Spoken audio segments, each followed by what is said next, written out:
And we are online now with the Power Webinar series, and today we have a special guest, Natasha Koo, who is joining us. She's an energy worker, an energy healer, who is working with people's energies, people who had burnout, for example, and things are like weighing down on them.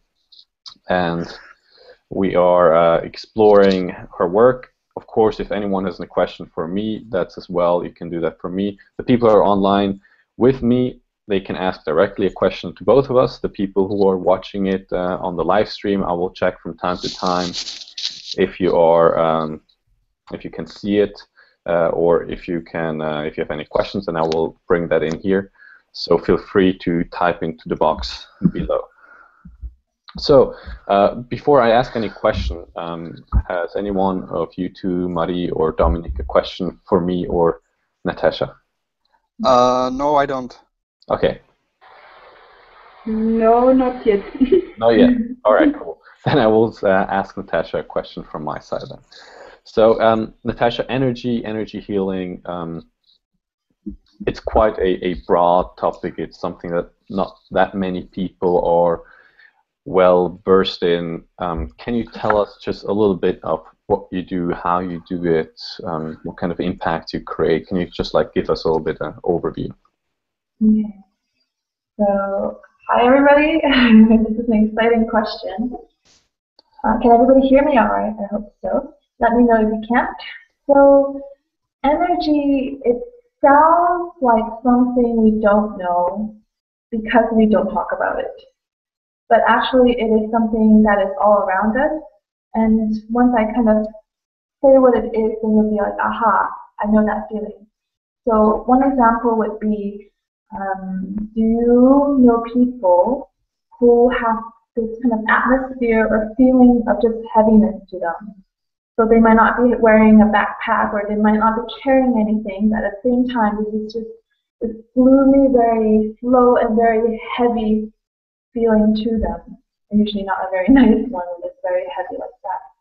Or if that heaviness could be translated, if you think of, for example, a cartoon where someone has this very gloomy cloud, gray cloud above their head, that's also that kind of feeling I'm describing of a person.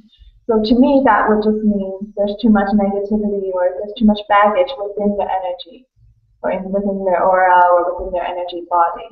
So everybody can kind of feel that, or you may even see someone, and when they're angry, it seems like they're bigger, their voice is louder, their body is bigger, and their whole emotion, this whole essence of this person just gets bigger due to the anger. So that is also kind of energy from the emotions being exerted out, and how you feel it is also not just the anger, not just maybe the more dramatic body gestures, but also you actually feel the strength of the energy in the form of maybe expressed anger. So we also can kind of feel that. Like we can almost be like, oh my goodness, they're so angry, I better back away or step away. That's also a feeling of energy. But I described two, I guess, more negative versions of energy. But another one could be when someone is just quite happy and you're on a trance and you can automatically kind of feel that they're in a very high frequency or a very positive state. So you can kind of feel that. So what I do in my work with energy healing or energy work, a lot of the time I just help the clients manage their energy. Because it's something we already perceive, it's something that's all around us. It might not be a very conscious perception, but every day as we walk down the street, for example, during Christmas time, and everyone is stressed, everyone is trying to get their last minute shopping done, after just 10 minutes on the street, trying to shop with all this madness, all this chaos around us, we get drained. So how do we, maintain our level of energy? How do we, if we need to shield ourselves from other people's negative energy or anger, whatever it is, or how do we take energy from not just ourselves, from our food, from our sleep, but from greater sources out there, and which is, it could be an extremely simple exercise, but it's, like I said, it's not something that we talk about, therefore it seems ambiguous, but once you get to know it, it's actually quite concrete. It's something we experience all the time. All right. Wow. So it sounds quite exciting, especially the whole part about getting energy or making sure that you're not losing your energy or when or being drained by other people. And probably it's something that at least I can relate to. Maybe other people can relate to it as well. That when you are with someone, you have a meeting, and even though it's not necessarily a very engaging or very tiring meeting, you feel afterwards tired, and sometimes it is repeatedly that you feel tired when you hang out with certain kind of people. So for me, that's quite something that has a value. That there's something going on, maybe that is beyond what we are seeing in just our everyday life. So, is there any question from you two? I have one question. Yeah. Do you somehow categorize the energy, like for example, negative energy or positive energy, or is it like neutral energy, or how can you say that this is a negative energy, for example? Yeah. It gets better with practice how you characterize it, I guess, or how you feel it, or what it feels like. So every object, every living thing does have energy, and there is kind of a gradient from negative to positive, so negative to neutral to positive. So nature in general has very high frequency or very positive energy. So usually, you have a stressed day and you walk through the forest and you come out, even if it's a short walk, its impact is completely different than walking down the concrete streets of in the middle of a very busy city. So it has certain properties because it's positive. And water, so the basic elements like water and fire, usually they're also very, very positive. How I usually feel it is actually through my hands, since that's how I usually work with my hands. And so if you feel an extremely negative object, and this can be, for example, a secondhand thing or an antique that has accumulated a lot of negative emotion or whatever, if you feel it, it's almost like a cool feeling. And somewhere as you feel it, it's kind of like, oh my goodness, I don't want to be here, or my hand doesn't want to be there. That would be an extreme version of very negative. But it's kind of trial and error by you feeling it yourself. Because my version of negative could feel slightly different than yours. So something positive could feel nice and warm for me, but maybe a warm object could be actually kind of tingly for you, for your hand. So it's through experience that you feel, yeah, negative energy feels like this, or positive feels like this. It's almost like an emotion on someone's face. Once you realize, sad face, negative, then once you see someone with a frown, you're like, oh, he's sad.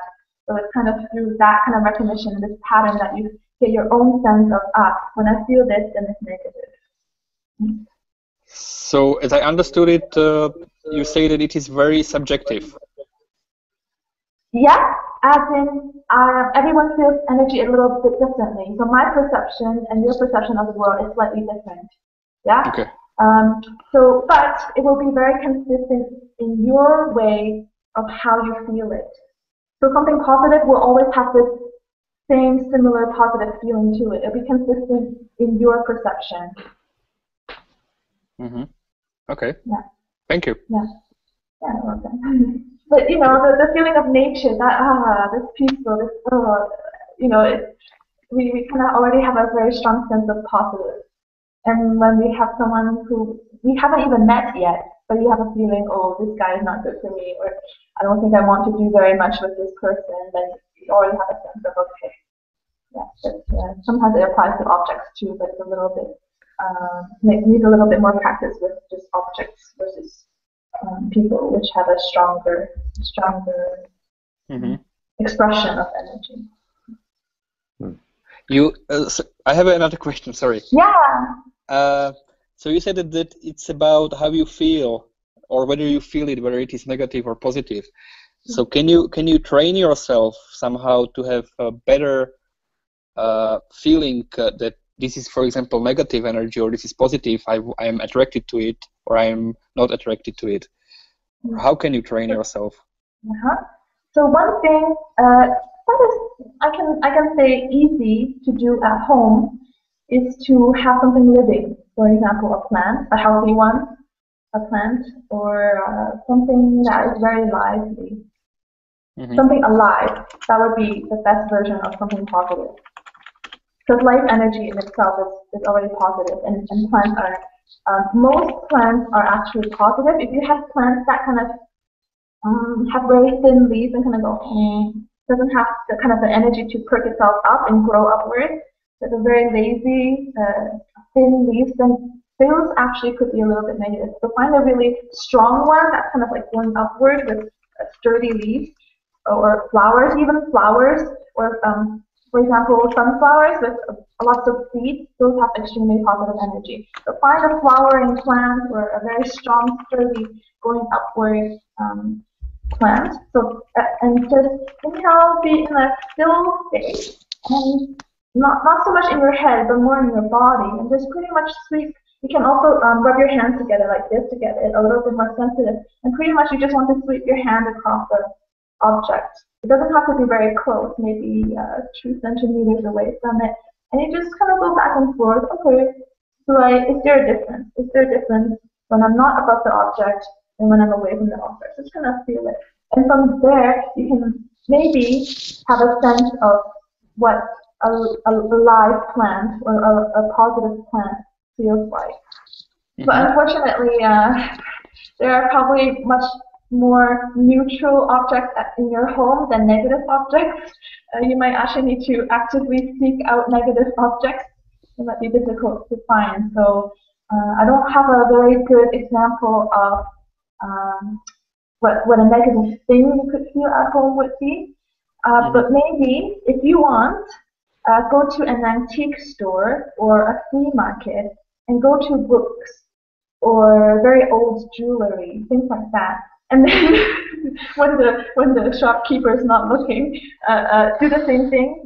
Put your hands over it and feel the difference between the different books. Yeah, and maybe one of them will actually have something negative because it's old enough to actually kind of capture that. But I guess practice with the positive ones because that's easier to find. Okay. Yeah.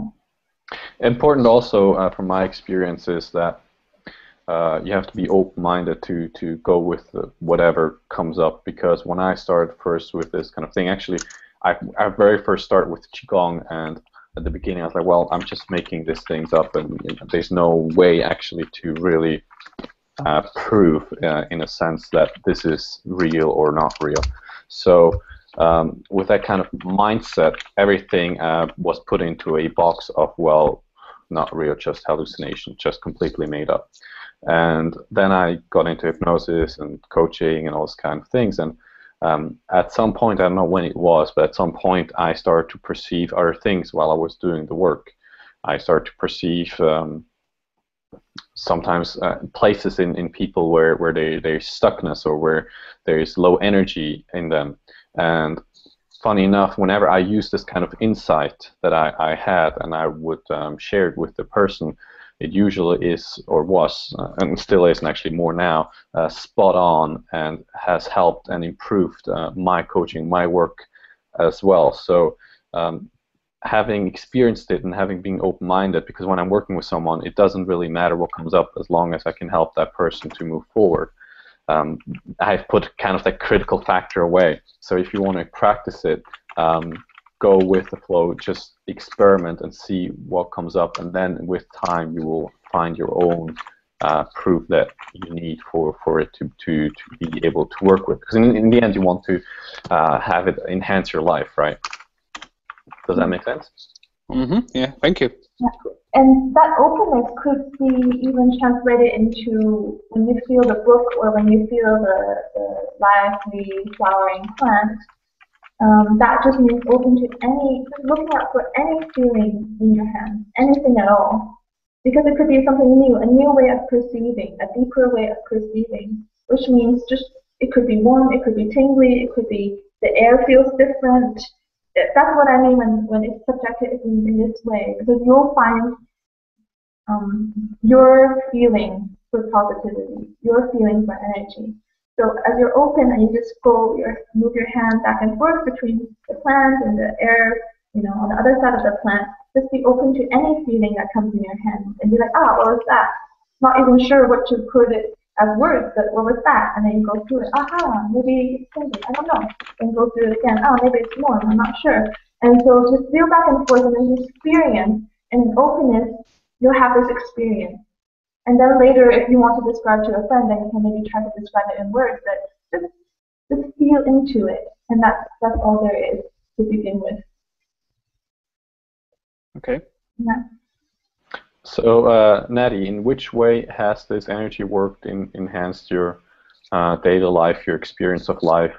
Like, what kind of practical things have you actually drawn out of it? A ton. A ton. For example, when I'm tired and I need to perform, then I do very practical and super quick exercises where I kind of tank myself up with energy. And it's such a great thing to know that just because I'm tired, say I am low in energy, my battery is low, doesn't mean that's the only source I can draw from. To me, that was a big awakening. That was a really important thing to know. So, for example, I can walk you through this if you want, of how, for example, I tank myself up. Yes, please. And this is quite helpful because I work with energy and I give quite a bit of energy, not necessarily for myself. And I've also worked with, for example, masseuses who are so tired, or teachers at university who are so tired because all the energy they have to give, all of themselves that they have to give, and at the end of the day they're tired. So what I told the masseuse and, for example, the university teacher is that before they go into this meeting or this session where they have to be performing and providing a lot of themselves and energy. So first, you just stand with both feet on the ground. That's quite a strong stand. And we already take in energy, we receive energy through our breath. That's already a simple, easy way we do every day. But you can add on to this. So you can close your eyes if you need to really visualize this. But with both feet planted on the ground, you just visualize that when you inhale, you draw energy from the earth, so really positive, natural earthly energy, deep from the earth into your feet, into your legs, and up into yourself. And then exhale. Just let it kind of go into every part of your body. So inhale from the ground and up, and then exhale, just let it spread. So a few times of just already breathing deeply like this and imagining taking the energy from the earth and into you and seeing it spreading everywhere, that will actually energize you a lot. And it will be from a source where it's infinite, which means it really can't run out. So it's almost like a supplementary source to your battery, no matter how much your battery has. So the most important thing about this exercise is that it is extremely new to you to do energy work or to start this breathing or energy exercises. It's important to be very mindful and in the body as you do this. To notice, I feel energy, I feel more energized, okay. And to also know when you're full, when it's enough. Because you don't want to over-tank yourself like caffeine or overeat. It's the same idea. Even though it's energy, it still applies to the same thing as do I have too much or do I have too little. So be mindful and be in the body and actually notice, okay, how much am I drawing in, or am I there? Do I have enough, or am I too full? So try not to go overboard and breathe too much and get too much, because that will also be like a cup of water, and it's overflowing and spilling everywhere. It's not a good thing. So that's one of the exercises that I do, which helps a lot of my clients and myself. Another thing that is really helpful in everyday life is actually knowing how to disconnect other people from you. Because as we live and we're kind of going through life without any energy practice, we're actually exchanging energy with every person we meet, every person we see, everything we're interacting with. which means there's a lot of transaction or exchanges throughout the day without us even really paying attention to it. And sometimes maybe we don't want to have a transaction or an exchange. So a good example would be on the train during commute, for example, especially in the morning or after work. And maybe people around you are, for example, drunk or very filled with, I don't know, stress or tired emotions around you, and you're just in the train filled with lots of these energies that you don't think you want to take in or interact with. So here it's really a good idea to actually, okay, shield yourself up or to kind of close yourself up energetically so that you stay as you are without any transaction, without any exchange until you get off the train, for example. So you kind of stay in this constant zone, this kind of constant safe zone, and people will actually likely not even want to talk to you because you're a little bit in your own bubble, which could be helpful when you're having, a long day after work and you just want to stay and be peaceful and quiet within your own space. You'll actually get a lot more strength inside. So for example, when you read, you'll be actually less distracted once you have this shield up.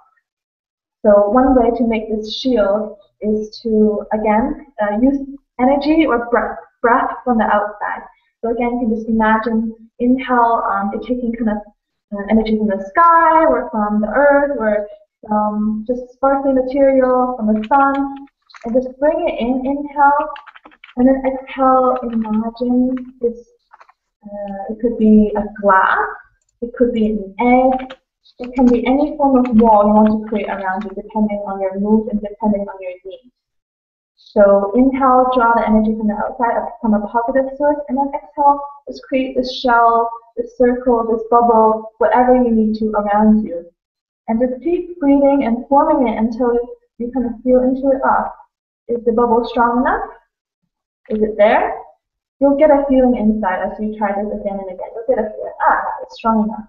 And then, okay, you can breathe normally and stay nicely inside. And then when it's time, or you meet a colleague or a friend walks into the train and you want to say hi, and you don't want this disconnection, you want to actually open up and be connected with, her energy as you speak with her. Again, then just simply inhale, okay, feel into the bubble, and then exhale, just break it down. Imagine it shattering. Imagine it falling away. So those are extremely effective, not just in the train when you don't want to, take on the energy of other people, but also, for example, when you're walking down the street and those people are asking you to, I don't know, do you want the Bible for free, or do you want to donate to this cause, and you really don't want to spend any time and you're in a rush and you really want to walk by them and not get bothered, you can also kind of imagine you're forming like a one-way or side shield. If they're on your right, then make a side. Or you can make a full shield if you want, and they will feel it. People will feel that and won't want to interact. Yeah. So just know that in this way, we're actually shielding ourselves. So it's a very natural process to exchange energy all the time as we communicate. This is what we're used to, and this is how people feel natural when they interact. So know that if you're at work and, I don't know, for whatever reason you made a little shield around yourself and your colleague comes and talks to you and you forgot to break the shield down, they'll be like, oh, why are you a little cold today? That's just a part of them. They might not consciously know it, but a part of them feels like, where's the energy exchange, So it is a natural thing to exchange this energy, but know that you do have the option to shield yourself from energies around you that you don't want, or if you want some peace and just quiet in your nice bubble. So that's really, really useful. Okay, let's just pause and then let's let me repeat it so we ensure that everyone has understood it and we have some time to process, because you shared just a lot of very valuable information. So the first exercise you said is to energize yourself when you feel low on energy, and actually the exercise you shared is something, maybe it's a modification, but there's a similar exercise that you can do in Qigong for that. So you said you have your feet planted on the ground in a good stance, and you visualize, you imagine. For me, it is actually also kind of more a feeling than just being visualizing it, just being in the head, actually feeling deeper into the ground, and you draw in the energy from the ground up into your body, and when you exhale, you spread it throughout your body. Is that correct? Yeah. Okay. So that's the first exercise that you can do to energize. And you said there as a little warning, you can overdo it and you take in too much energy. Now, I have not experienced it with this exercise, but in Qigong, there's an exercise where you draw energy up to your head. And I have experienced in the past, even though I thought, well, maybe it's not so real, headaches because I overdid it because there was too much energy coming to the head afterwards again, which I do have found back then even impressive, that you can kind of cause a headache through leading some imaginary energy up.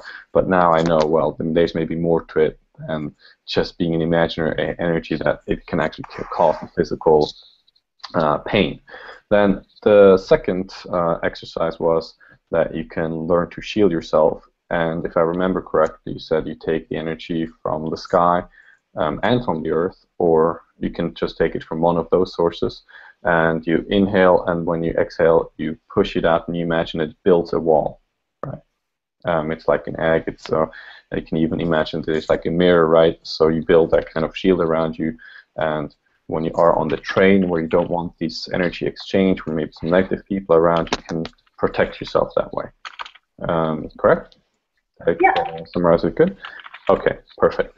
Has any one of you a question from here on about either what you just shared or something that just came up for you? No, I don't. Okay. Okay. I'm assuming, Mari, you also don't have a question. Otherwise, you can just tune in. No. Okay. No, I don't. Cool. Perfect. Thank you. All right. So those are very, very useful information that you gave us here, with and with especially practical exercise for people that they can try out to do. How have you found? Has that kind of have you like an example where you have had this kind of shield, where before you put up the shield you felt either like negative, and then it changed that dynamic? Can you share something like from your own experience where you have seen how it has impacted you in that specific situation? Absolutely. This shield is not just a matter of energy exchange and keeping your energy to yourself. It actually is. It's called shield for a reason, because it's kind of like a form of protection. So if you feel ever unsafe, so one time I was on a train, okay, so many train examples, but I was on a train, and during pretty much noon, there were these two drunk guys drinking beer on the opposite side of my train seat. And I felt quite uncomfortable, as in I wasn't sure if they would approach me, if they would talk to me, say things at me, yell at me, do drunken things. So I thought, okay, time to shield myself. I don't really want them to notice me. I don't want to send them any signals or any energy, or make any kind of energetical communication to imply that I want anything to do with them. So I made the shield, and instantly I felt much safer. And if I really pay attention, I could feel like there's almost more distance between these two guys and me. And then another woman came onto the train, and she sat directly across from me. And I could also feel that she was slightly uncomfortable with the two men on the other side of the train. So what I did was I just kind of extended my shield to her, and then I could feel that we both kind of relaxed into the train ride, because it was okay. It was a settling feeling, like we're quite separate from those two individuals. So that's what I did, and it works just for me and also for other people too, if you ever want to shield more than one person. All right. Can you, because I'm coming from the mental side, right? Can you explain what is the relationship between the mental and the energy, like when you because when you say, okay, so the energy, right? So what is kind of the relationship between that, and how can we manage it appropriately? How can we manage energy appropriately? How can we manage the relationship between energy and mind appropriately? Because it seems that the mind is the tool that you use for energy work, right? Yes, yes, it is. It is. Because a lot of the visualizations, a lot of the manifestations is through the mind. The signals are almost sent through the mind. But the only difference here is you're utilizing energy as fuel. So you can imagine, this little shell around you, and maybe psychologically it works because you can kind of imagine you're in a shell. But if you use energy from the outside and you form it around you, then energetically it's formed around your energy body. If that makes sense. Yeah. So I mean, if you have like thoughts about future events or like fears that come up and you kind of visualize in your head, maybe involuntarily, that something bad is going to happen, what kind of effect can that have energetically on you? Yeah. It's funny because you mentioned the whole leading the energy up to the head and then getting a headache because it was just accumulating in the head. The thought, whatever you think, it does use energy or create energy sent to whatever idea. So, for example, when I work with clients and say it's a Friday evening that I have a session and they have an office job or it's a lot of thinking and analysis on their job, then usually actually the energy around the head is massive in a very disproportionate and not very good way. So usually I would actually bring all that energy down to the body so they're more balanced. So that's one way that how what goes on in the head or what goes on mentally manifests in that it just kind of accumulates all around your head and makes you quite unbalanced. But another thing that happens is when I notice that some clients, for example, have quite negative or unhealthy thought patterns, it might be something subconsciously happening, like you mentioned, or it might be something they're consciously thinking about. For example, a past event that stresses them out, or something that they did poorly and they just think over and over again of how poorly they did it. So depending on their thought pattern and what their tendency is in their energy body, they could actually send the stress or send this worry somewhere into, like, for example, the shoulders of their body. So oftentimes, wherever stress or worries or negative feelings or emotions are stored and not fully processed, it gets stuck in the body or the energy. And sometimes when it's really accumulating over days, months, years, it can actually turn into physical pain. So I have quite a few clients who there's no reason why for hip pain or some pain on the back, but it seems to accumulate there, or tension in the shoulders. So it's kind of a mixture of physical and energetical storage. Yeah. Okay. Good. Any questions? Not from me. Okay. No. Okay. I can also back that up with my own experience from coaching, that when a shift has occurred with people, oftentimes, which I found interesting at the beginning, is that an area suddenly relaxes. So they either were like clenching the jaw, and there was a lot of tension in the jaw, and something releases, something changes, and they relax.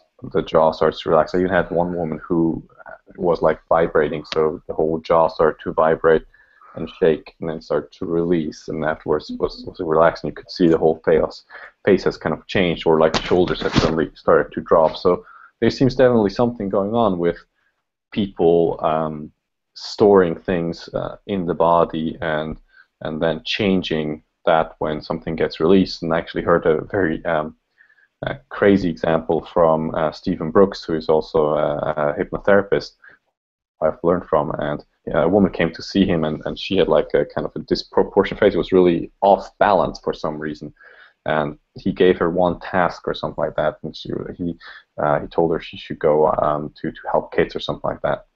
And when she actually did that, her whole face just realigned itself. Like, it was the freakiest thing that he has ever seen. So I think it seems to be quite a strong correlation between mind and body and how we carry ourselves to the blocks that we are experiencing in our lives, if we have some blocks. So from an energy point of view, do you have any kind of practical exercise for people if they want to remove some blocks? Maybe, you know, of course, it's the same with hypnosis. Maybe you can't like remove the biggest blocks. Maybe you need some help with someone. But in general, if there's like an exercise that can enhance your life quality in some way, do you have anything like that?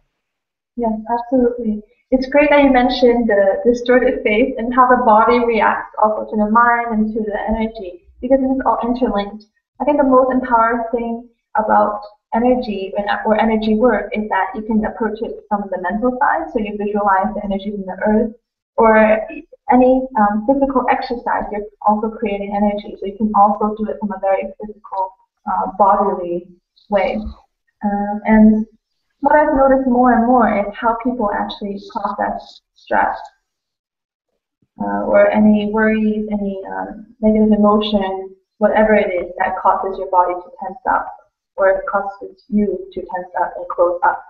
So what you can do, and I can show you an example where you can kind of, it's a mixture of mental and physical exercise. So you can use both the body and the mind to do this.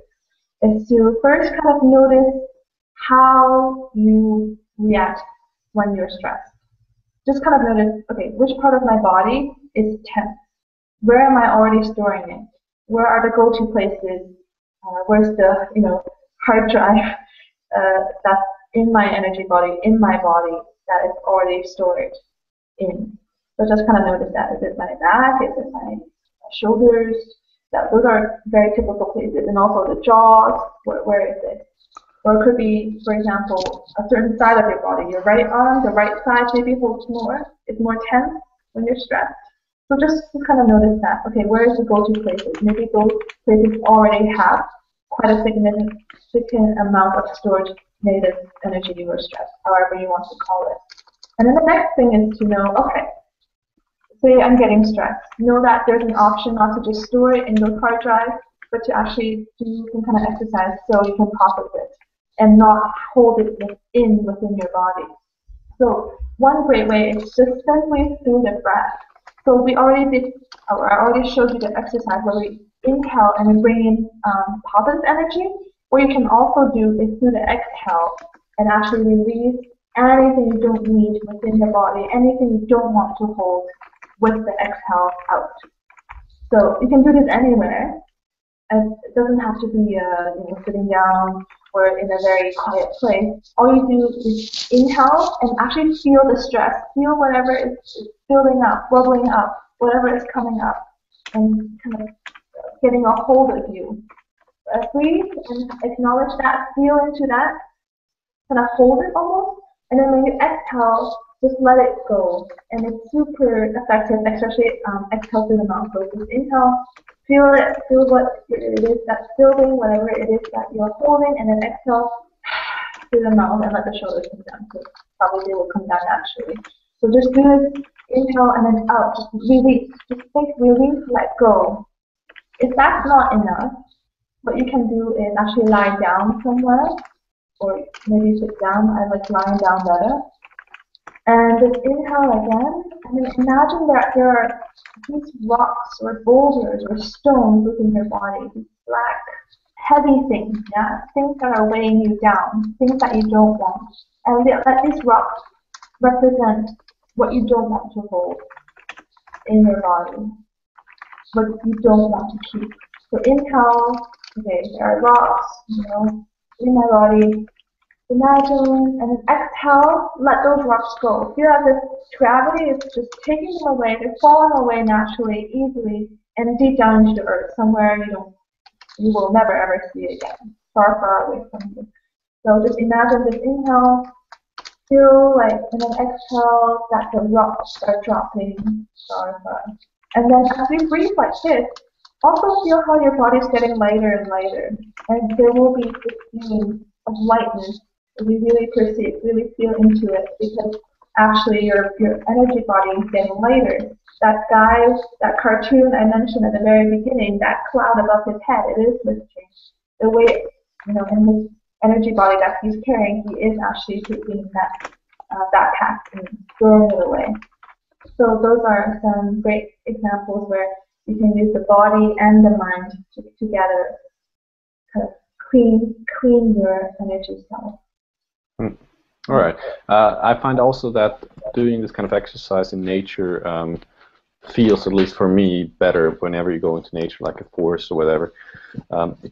It just seems to have like a cleansing effect on me. And I've talked to other people, Sam Power, for example, as well, who kind of have the same experience. So maybe this will be of use for you to know that maybe doing this exercise in nature, being close to trees or whatever, can enhance the effect that it has. Absolutely. So because I already mentioned that nature already has a very positive energy. So whenever you're in a magical place, in a peaceful place, you're in a forest, you're by a lake, you're by a river, whatever it is, just kind of think, oh yeah, that's what Natty said. I can actually utilize this positive energy to enhance this cleansing.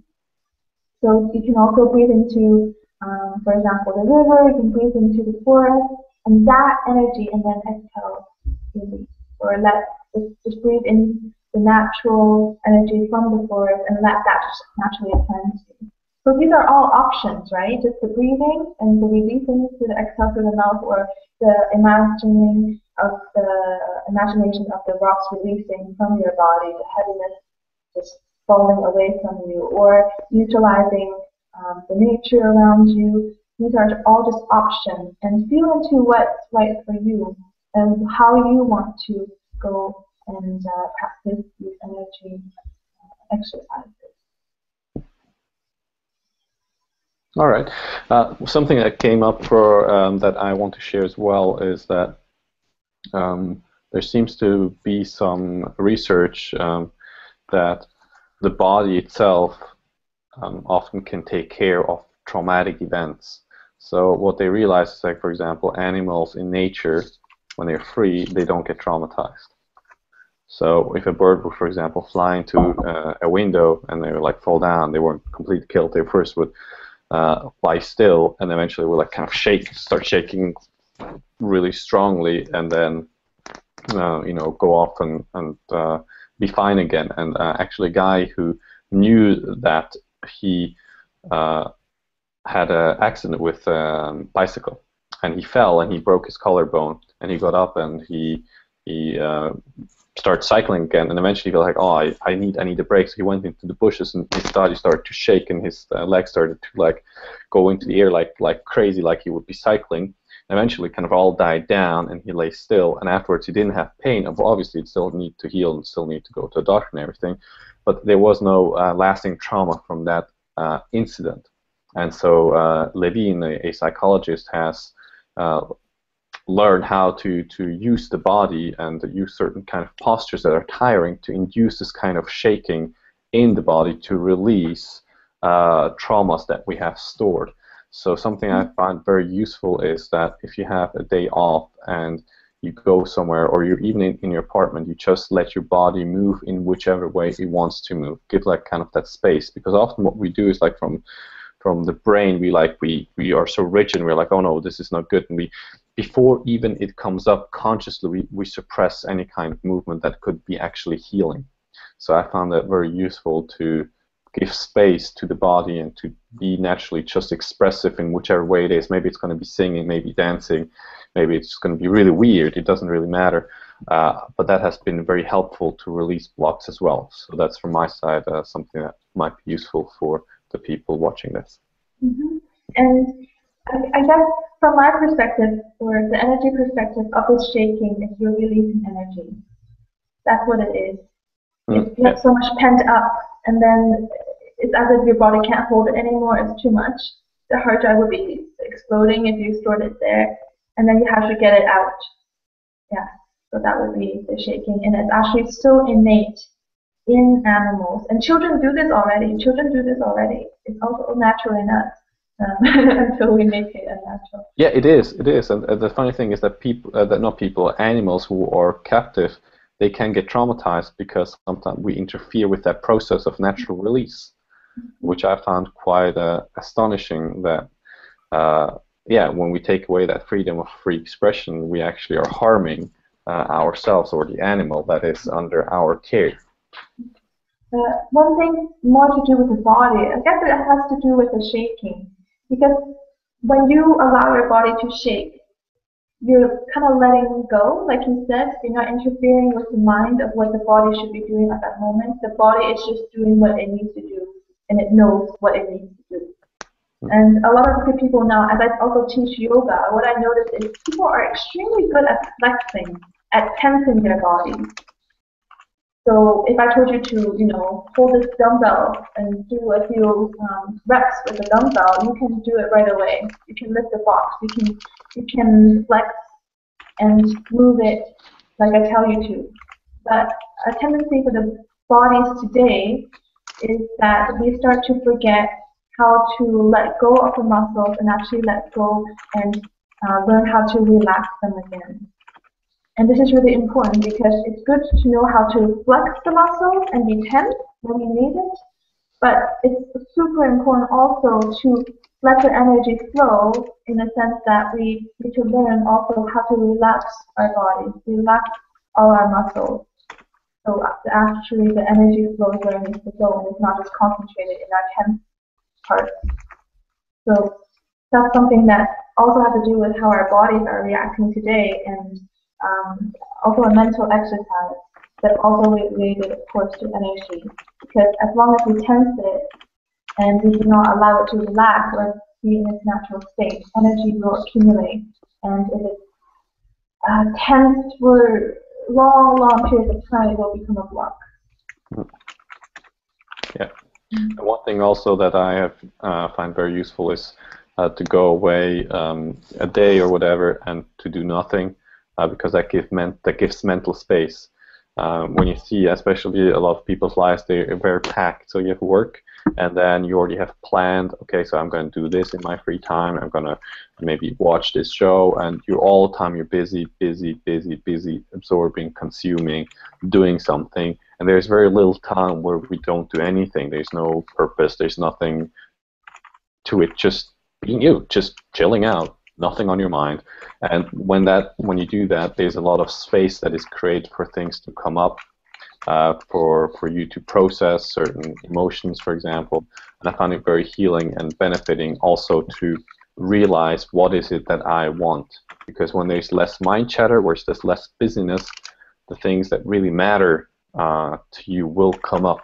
If you're someone who is, for example, following a path that you don't feel happy with, going away without anything, books, nothing to distract, just being you, is very healing. Mm-hmm. And not to mention, hey, go ahead. Not to mention, we mentioned a lot of exercises, like, take some time, relax the body, or listen to the body and take some time to let it do what it needs to do. This might all sound like work to you, but this could be fun. Because, for example, when I teach a yoga class and I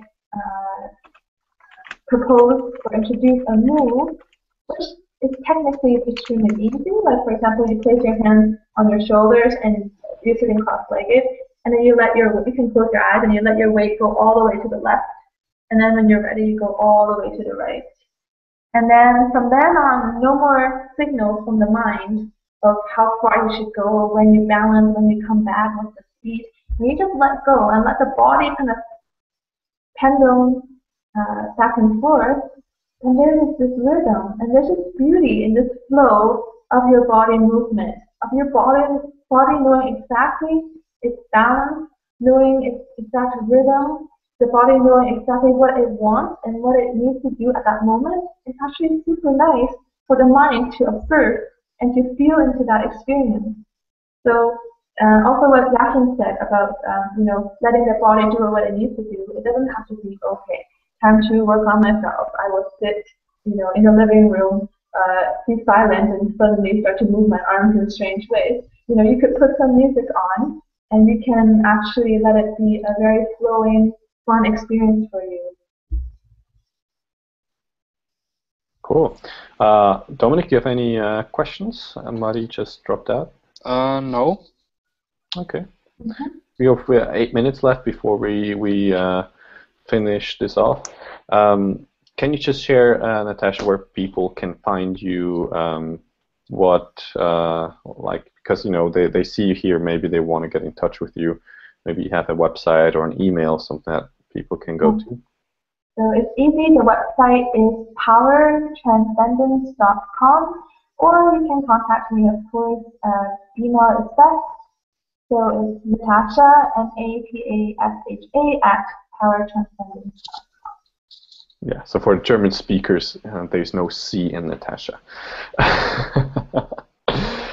Good. So just to go through some of the points that we have made here, which is a huge amount of information that we've covered, and especially we've covered a lot of useful information. Just because we're not necessarily aware of it on a conscious level doesn't mean that the energy is not something that is impacting us. And you have shared how energy exchange is happening all the time with people. There's people on the train. You have taught us how you can shield yourself on the train from the people, how you can energize yourself through an exercise of drawing energy out. You have taught also exercise how you can start to be more sensitive to energy, how you can practice it. We've also looked at the mindset that you need to be open-minded and just go with the flow and see what happens. Even if you think it's crazy, just go and see and explore for yourself in which ways this can be useful for you in your life, because I've been very, very skeptical and it has enhanced my life as well. So those were some of the points that we looked at. And afterwards, we also looked at the importance of allowing the body to express itself, the shaking, the singing, the fun of just having a rhythm that you start using, and then you just let go and see how the body's taking care of itself. So yeah, I think those were the most important points. I maybe missed some. Then, of course, we are people who have watched and wrote some things down. You probably have them at your leisure. Of course, you can ask us any questions also by writing us. You can write me at Jachym, Jachym, at Hypnotic Transformation, and transformation is like a trance, so it's not the usual writing. It's TRANCE formation.com. You can write there also questions that we can discuss in future webinars. So for me, that's been very useful. Dominic, if you have any question regarding the topics we've covered or any other questions, we have 5 minutes that we can discuss something, and otherwise I'll ask one more question. Maybe I was thinking about that shielding. What if you come to the situation that you shield yourself too much? Then how can you unshield yourself? You shield yourself too much? Yes. So for consciously or consciously? Like maybe at the beginning it was consciously and then it became subconscious. Okay. So I don't know, because sometimes I feel that I have I don't know, people don't want to come to me because maybe they feel something like the shield.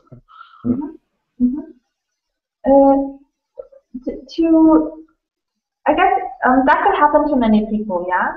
But what I would kind of focus on is, where does that shielding come from? Because as long as you don't really want to connect with the other person, a part of you will be shielding to some extent. You could be doing like a mini shield. So I think that would be, okay, maybe, for example, it's a great thing that you actually feel this, where you're present to it, you're mindful to it. So if you know, I feel like I am shielding myself right now, and I feel like I am kind of holding myself back and putting something around me and not allowing people to come in. Okay, first step, okay, no, okay, what is there? Is it there? Okay, I do think I have a shield. The second one is what do I want to do? Like, do I actually want to connect with this colleague? Do I actually want to engage with this group? Feel deep inside, okay, how do I want to interact with them?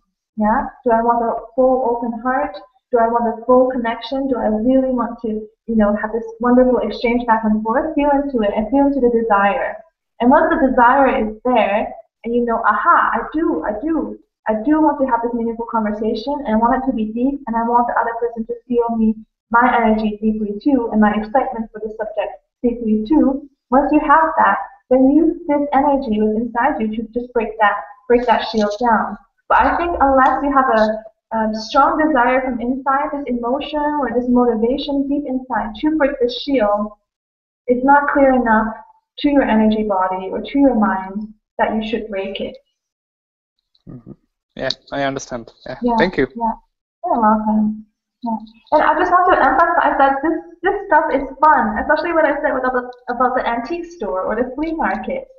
Because yes, you can see all these books and they're physical and they're green or they're blue in front of you. But imagine that you could, as you practice more and more, you get a stronger sense of what's beyond those books, what those books carry with them, what energies these books carry with them that you can't see right now. So it's almost like opening up a new world, this really cool new way of perceiving, which will be useful to you, and actually experimenting and trying to see and perceive material things or living things more than they just are appearing to you now. I find that super, super fun.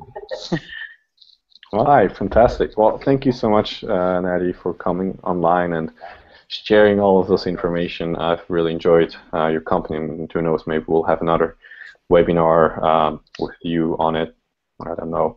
And also thank you, Dominic, for coming and asking all those questions. You can make the webinar a lot richer, I thank you, both of you.